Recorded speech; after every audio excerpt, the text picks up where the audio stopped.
Assalamu alaikum guys, my name is Alishwa Shahid and I am a first year MBBS student at Jinnah Sindh Medical University.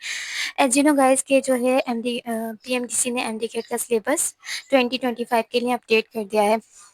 तो जैसा कि मैंने पहले अपनी video में कहा था कि जब भी एमडी केट का सिलेबस अपडेट होगा या जो भी सिलेबस होगा 2025 के लिए उसमें माइनर सी चेंजेस होंगे। माइनर से चेंजेस लाइक के कोई सा टॉपिक ऐड कर दिया जाएगा या कोई सा टॉपिक एक्सक्लूड कर दिया जाएगा। तो इसी तरह की चेंजेस थोड़ा सा पेपर का पैटर्न चेंज कर दिया लाइक के जो है प्रीवियस ईयर और उससे पहले तक जो है 200 या 210 एमसीक्यूज हुआ करते थे, पर इस साल जो है टोटल एमसीक्यूज होंगे वो 180 होंगे और उनके लिए टाइम ड्यूरेशन होगी 3 आवर्स। और जैसा कि कह रहे थे कि जो है कंप्यूटर पेपर बेस्ड पेपर लेंगे, तो ऐसा कुछ भी नहीं है। इस दफ़ा भी पेपर बेस्ड एमसीक्यूज होंगे आप लोगों के। और मिनिमम पासिंग मार्क्स होंगे एमबीबीएस के लिए 55%, जबकि बीडीएस के लिए जो मिनिमम मार्क्स होंगे पासिंग वो 50% पेपर को करना होगा। And there is no negative marking, negative marking नहीं होगी। तो ये बहुत अच्छा पॉइंट है कि आप जो है आपको कोई अगर एमसीक्यूज नहीं आ रहा तो आप उसमें तुक्का लगा सकते हो। तो ये तो कुछ पेपर का पैटर्न था। तो इसमें बात कर लेते हैं कि सब्जेक्ट वाइज वेटेज कितना होगा। तो इसमें बायोलॉजी का सबसे ज़्यादा मेजर पोर्शन होगा जो कि 45%। 45% में हमारे पास 81 एमसीक्यूज आ जाते हैं। नेक्स्ट केमिस्ट्री हमारे पास होगी 25%, जिसके हमारे पास होंगे 45 क्वेश्चन।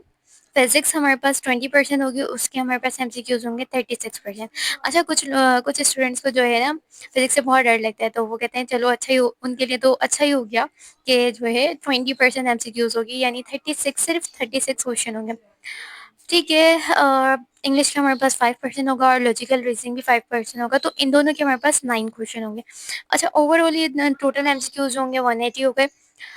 ऑलराइट, तो डिफ़िकल्टी लेवल की अगर बात करें तो डिफ़िकल्टी लेवल में हमारे पास 15% ईज़ी होगा पेपर।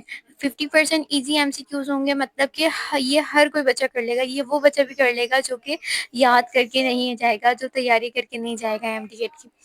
ऑलराइट, सो नेक्स्ट हमारे पास 70% जो होंगे मॉडरेट एमसीक्यूज़ होंगे। मॉडरेट एमसीक्यूज़ भी हर कोई कर लेगा, मतलब जिसने नॉर्मल सी तैयारी होगी या जिसकी तैयारी होगी। तो 15 और 70 ये दोनों जो ईज़ी और मॉडरेट, ये तो सब कर लेंगे। जो कॉम्पिटिशन में लेके जाएगा और जो पोर्शन कॉम्पीट करवाएगा स्टूडेंट्स को, वो है डिफ़िकल्ट लेवल, और वो हमारे पास होगा 50%। यानी पूरे पेपर का सिर्फ 15% जो है डिपेंड करता है कि कौन जीतेगा, कौन हारेगा, या कौन एमबीबीएस करेगा, कौन बीडीएस करेगा। तो 15% है सिर्फ पेपर का पोर्शन जो आपको कॉम्पीट करवाएगा। तो it is not a big deal, ये तो कर सकते हैं हम। 15% के लिए आपको तैयारी करनी है सिर्फ। सो बात करते हैं कि क्या-क्या चीज़ें ऐड हो गई हैं, क्या चीज़ नहीं ऐड हो गई हैं। तो मेजरली मैं जो है बायोलॉजी से रिलेटेड हूँ, तो मैं बायोलॉजी का ज़्यादा डिस्कस करूँगी, लेकिन देख लेंगे हम फिज़िक्स और केमिस्ट्री को भी कि उसमें क्या ऐड हुआ है, क्या ऐड नहीं हुआ। अगर बात करें हम बायोलॉजी के टॉपिक्स की, तो इसमें सबसे पहला हमारे पास चैप्टर होता है सेलुलर लाइफ, और इसके अंदर हमारे पास सिर्फ 2 ही टॉपिक दिए हैं इस दफ़ा। इसमें 2 टॉपिक जो हैं, इसमें एक तो हमने क्लासिफिकेशन करनी है वायरसेस की, दूसरा हमने एड्स को पढ़ना है। तो बेसिकली पिछले साल तक तो ऐसा था कि जो है हमें डिस्कवरीज भी पढ़नी होती थी और कुछ डिसीज़ेज़ के बारे में पढ़ना होता था। लेकिन इस साल कुछ भी ऐसा नहीं करना है, इस साल सिर्फ 2 ही टॉपिक हैं और दोनों हमने कवर करने हैं।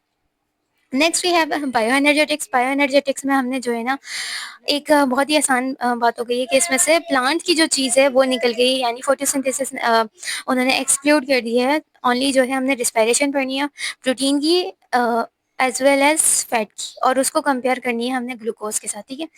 नेक्स्ट ये है बायोलॉजिकल मॉलिक्यूल्स। बायोलॉजिकल मॉलिक्यूल्स के अंदर उन्होंने 2 टॉपिक ऐड किए हैं, लाइक राइबो न्यूक्लिक एसिड और स्ट्रक्चर ऑफ डीएनए। पिछले साल तक न्यूक्लिक एसिड का टॉपिक इन्वॉल्व नहीं था। ठीक है। नेक्स्ट ये है cell structure and function. Cell structure and functions में तो वही बात प्रीवियस ईयर तक ना था, इस साल भी जो है वही सब टॉपिक हैं। बस इसके अंदर एक टॉपिक और इंक्लूड है क्रोमोसोम का, तो ये तो हो जाएगा I guess. Next we have coordination and control, nervous and chemical control coordination. इसमें जो है हमारे पास सिर्फ 3 टॉपिक हैं। Receptor neurons and brain. Like हमारे पास हार्मोन वाला टॉपिक जो था, हार्मोन्स वाला टॉपिक नहीं है इस साल। ऑलराइट, सो नेक्स्ट है हमारे पास एंजाइम्स। एंजाइम्स के अंदर जो है हमें जो जिस तरह से हम पहले पढ़ते थे उसी तरह से पढ़ना है, एंजाइम का पूरा चैप्टर कंप्लीट करना है। Next evolution. एवोल्यूशन में हमारे पास सिर्फ 3 टॉपिक हैं, concept of evolution, Lamarckism and Darwinism. Specifically सिन बोर्ड की बुक की बात करें तो पिछले साल तक सिन बोर्ड की बुक में कुछ भी इतना खास नहीं था, डिमार्किज्म और डार्विनिज्म था। इस साल जो है एक और टॉपिक इंक्लूड हुआ है, कॉन्सेप्ट ऑफ इवोल्यूशन, यानी टर्म इवोल्यूशन की इवोल्यूशन किस तरह से हुई, ओरिजिनेट किस तरह से हुआ ये वर्ड, और इसका कॉन्सेप्ट क्या होता है, तो ये वाला टॉपिक भी इन्होंने इंक्लूड कर दिया। Next reproduction.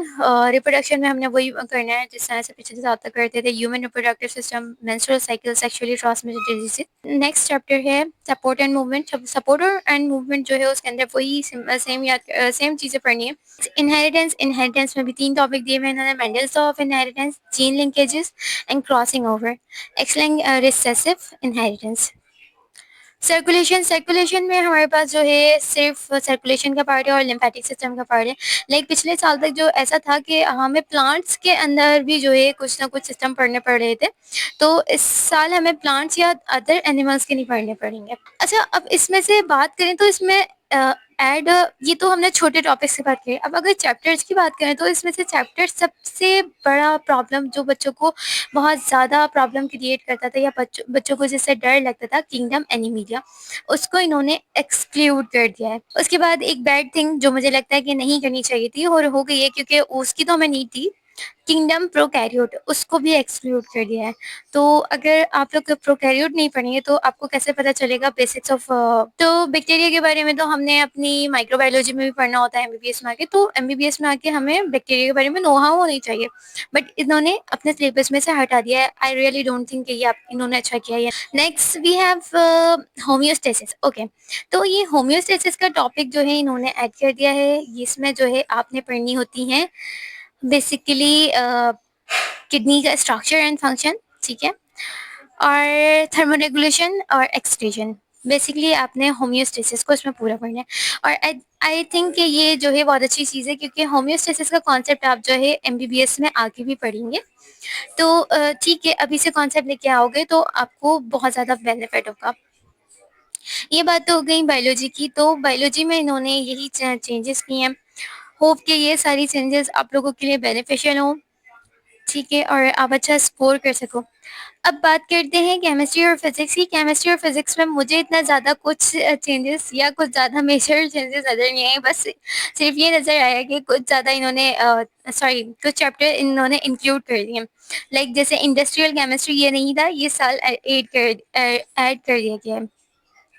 अगर बात करें फिजिक्स की, तो फिजिक्स में भी कुछ चैप्टर इन्होंने ऐड कर दिए हैं जैसे कि पहले नहीं थे, लाइक फ्लूइड डायनामिक्स हो गया, एसी करंट हो गया, तो इस तरह के चैप्टर जो ऐड हो गए हैं।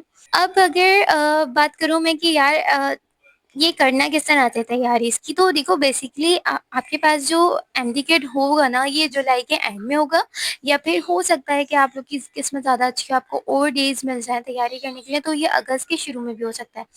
तो अब आप लोगों को करना क्या है, देखो ये एमडी गेट का आपके पास ले दे के कुछ 1.5 महीना है, ठीक है। तो इस 1.5 महीने में आप लोगों को बताना है कि जो है आप अपने डेस्टिनेशन तक पहुँचते हो या नहीं पहुँचते हो। तो देखो आपने अभी तक जो है ना, देखो इस स्टेज पे जहाँ पर भी हो आप, इंटर आप लोगों ने कर लिया, तो इस यहाँ तक पहुँचने के लिए बिना आपने अपने 10-12 साल ज़ाया करे, मतलब 10-12 साल तक पढ़ गए हो, और उसके बाद आप लोगों ने ये जो है आपकी ड्रीम डेस्टिनेशन है एमबीबीएस करना, ठीक है। तो आपका ये जो एमडी गेट का रिजल्ट है ये इज इक्वल टू है आप लोगों की ड्रीम डेस्टिनेशन। तो आप लोगों को इसमें अपना जो मैक्सिमम पोटेंशियल इसमें देना होगा, मतलब जितना पढ़ सकते हो ना इस 1.5 महीने में, तो इतना पढ़ लो। तो अब आप लोगों को पढ़ना कैसे है, तो वो कुछ इस तरह से करो कि देखो मैं 3 चीज़ें बताऊंगी। एक ये कि आप लोग के पास कुल मिला के 1.5-2 महीने हैं, तो पहले तो सबसे पहले अपना पूरा सिलेबस कंप्लीट करो, ठीक है, अपने ऑन बोर्ड की बुक से। उसके अलावा जो अदर बोर्ड की बुक है उसमें से जो है ना आप सिंपल यूट्यूब पर जाओ, वहाँ पर आपको वीडियोस मिल जाएंगी। आप उन वीडियोस में से वो बातें जो आपकी बुक में नहीं है, वो उनमें से जो है अपने बुक में लिख लो या अपने साइड नोट्स बना लो, ठीक है। तो एक दफ़ा आप अपना पूरा सिलेबस कंप्लीट करो, ठीक है। उसके बाद जो है ना आप जो है जितना पढ़ सकते हो ना अपना मैक्सिमम, एक दफ़ा आप अपना पूरा सिलेबस कंप्लीट करो अपनी अपने ऑन बोर्ड की बुक से। सेकंड थिंग ये कहूँगी कि जो है ना आपने अब तक जितना पढ़ा है ना वो सब चीज़ें जो है अब आपका ये रिजल्ट बताएंगे एमडीके। इस रिजल्ट को बेहतर बनाने के लिए ना आप जितना पढ़ सकते हो ना उतना पढ़ो, मतलब अपना मैक्सिमम टाइम जो है स्टडी पे फोकस करो, अपना मैक्सिमम पोटेंशियल शो करो, क्योंकि यही टाइम है कि आपको शो करना है कि आपने अब तक यहाँ इंटर करने तक कितना पढ़ा है। ठीक है, एमडी गेट का result is equal to your dream destination. तो आपको अपना डेस्टिनेशन तक पहुंचने के लिए, जो आपकी डेस्टिनेशन है उस तक पहुंचने के लिए जितना पोटेंशियल शो कर सकते हो करो। आप जितना पढ़ सकते हो उतना पढ़ो। नेक्स्ट मैं ये कहूँगी कि जो है मैक्सिमम रिविजन रखना और प्रैक्टिस करना। प्रैक्टिस और रिविजन जो है ना आपको जो है ना परफेक्ट बना देंगी। रिविजन्स तो आपने छोड़नी नहीं है, मतलब आप जब अगर अपने टेस्ट में जा रहे हो ना तो उससे पहले भी रिविजन करके जाना। ट्रस्ट मी कि ये रिविजन्स होंगी ना वो आपको मास्टर बना देंगे। एंड ऑफ कोर्स के जो है आप लोग को पता होगा सिलेबस में चेंजेस हो गई हैं और क्या क्या चेंजेस हो गई हैं। बेसिकली मेरा वीडियो बनाने का मकसद ये था कि मैं आप लोग को बता सकूँ कि तुम आप लोगों को पढ़ना कैसे है और थोड़ा सा मोटिवेट कर सकूँ। देखो बस ये 3 चीज़ें मैंने बताई हैं कि जो है ना एक तो ये कि अपना सिलेबस कंप्लीट करना, ठीक है? और किस तरह से करना है वो यही कि पहले तो अपने बोर्ड की बुक से, और अच्छा जो चीज़ें और सिर्फ़ वही चीज़ें पढ़ना जो सिलेबस में मौजूद है। ऐसा नहीं कि एक्स्ट्रा चीज़ें भी पढ़ के जा रहे हो, क्योंकि अभी टाइम इतना नहीं है कि एक्स्ट्रा चीज़ें भी पढ़ो, क्योंकि अगर एक्स्ट्रा चीज़ों में टाइम ज़ाया किया तो ये चीज़ें रह जाएँगी। तो जो सिलेबस में है ना वो पढ़ के जाना है और एक अपनी बुक से और देख लेना यूट्यूब पे सिंपल टाइप करके शॉर्ट लेक्चर्स में देख लेना कि जो आपकी बुक्स में नहीं है वो दूसरों की, मतलब दूसरे बोर्ड की बुक में है, तो वो सारी चीज़ें भी अपने पास हाईलाइट कर लेना। होप कि ये वीडियो समझ आ रही होगी, ठीक है? और अच्छी लगी तो लाइक करना, कमेंट करना और फीडबैक देना अपना।